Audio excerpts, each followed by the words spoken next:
Okay, we're back with the Ludwig 5x14 Supraphonic Imperial lugs. You'll notice the die-cast hoop up top, triple flange hoop on the bottom. We got the new Ludwig P88 throw-off. It wouldn't be a bad idea if I just wiped this drum down. It is a newer drum. The P88 throw-off is really, Ludwig has cracked the code on that. And then the butt plate, I don't remember all exactly the numbers. And if you'll recall, I tend to use the same heads on more or less everything. The Remo coated control sound up top, and the Ambassador snare side clear and sometimes hazy. And this is the same strainer that was on the 6.5x14 hammered with tube lugs. By the way, those were both 10 lug drums. This is a 10 lug drum. And you notice probably on this drum as well, I've got the Gauger lug locks on this guy. Let's see if I can get that thing to focus. This drum, like in the other snare drum non-reviews, these are talks. There's plenty of information. I did actually clarify that it is the 400 model. This is like one of the most recorded snare drums in the history of music. This model, I mean, goodness, you could go out and find anything you want to know about that. It's like a de facto classic. If you're a serious, you want to be a serious drummer, this is a new one. This is not a vintage one. These drums are babied. They're always in the studio, on the rack. They're in a case going to a studio. To say it's not special, like I've joked before, it's special to me. I chose it, I worked for it, I paid for this with my hard-earned cash. So it's really special to me, just like everything I have. So thank you very much. I love it. But it's not special in the sense that it's rare. I mean, you can get this drum all day long, pretty much anywhere. The Ludwig Supraphonic, it's got the classic smooth shell. It's an aluminum drum. For this to be a 5-inch depth shell, it can be surprisingly deep and fat, depending on how it's tuned, the head combinations, the gel combinations.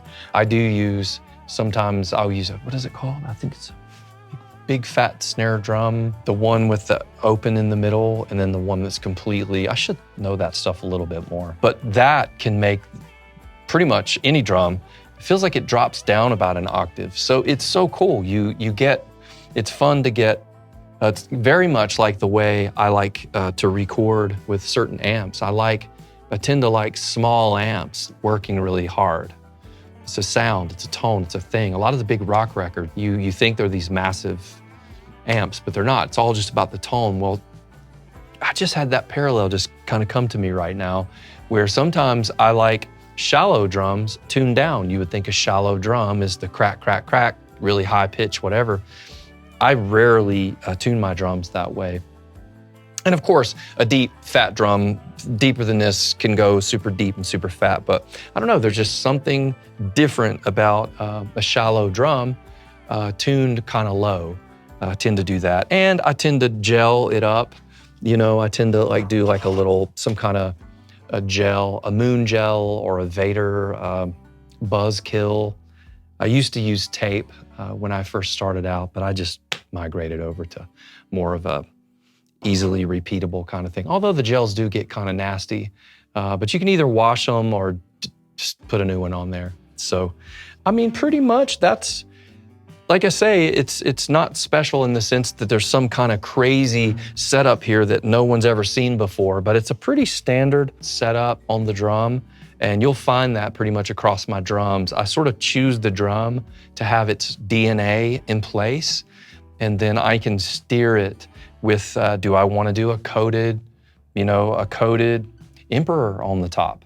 That's going to be something. And the microphone really hears those subtleties, whereas just out in the room, you can't always pick up those subtleties, but under the microphone, it can be very specific. It can be, thicker, chunkier, more crisp snappier, more hollow, buzzy, if that's what you're going for. Okay, so this is another drum talk, not review, because you can find out all the stuff you want to know historically and all that. Anybody that feels like, you know, hey, I know something about this drum, if I've said something that's completely off, please do comment, let us know, you know, where I jumped the track. Some of you have asked, hey, what's that snare drum? What's the head combination? You know, just trying to let people that have asked, or maybe someone that hasn't asked, but maybe it crossed their mind, like it does mine when I see people. It's like, hey, I wonder, what is that? Or what is that what I have? Or that kind of thing. So man, if anything, let it be a encouragement. You know, mostly what I use is not some crazy unobtainium kind of drums. I mean, like I say, you could pretty much go into, you know, wherever and you can see these, you can get these drums used or whatever. But yeah, it's a classic drum. The Ludwig 400, I guess some people refer to it as that, and then the 6.5 by 14, sort of the Bonham drum, would be the 402, I believe. But yeah, this is just the classic chrome over aluminum with the imperial lugs. This is a new drum. It's not vintage, you know, made out of unobtainium, whatever. 10 imperial lugs, that's what I should say. 10 imperial lugs. And I guess it's the P88 throw off that I've mentioned already. That little guy right there, which is super duper cool. It's just a great all around workhorse drum, like pretty much anything I have. You know, we can't really suffer fools, as they say. When you're being hired to play, you know, you can't jack around with stuff that's just cute. You know, it needs to work and it needs to sound good and instill confidence. And, you know, not even just instill confidence in me, the session drummer. Let's say we're talking about that part. Also, as a record producer, I need equipment, a Les Paul, a Tele, the right instruments. But it also, when other producers and other players see you with certain sort of classic thing, you know, this is a whole other conversation about the psychology of being a session musician.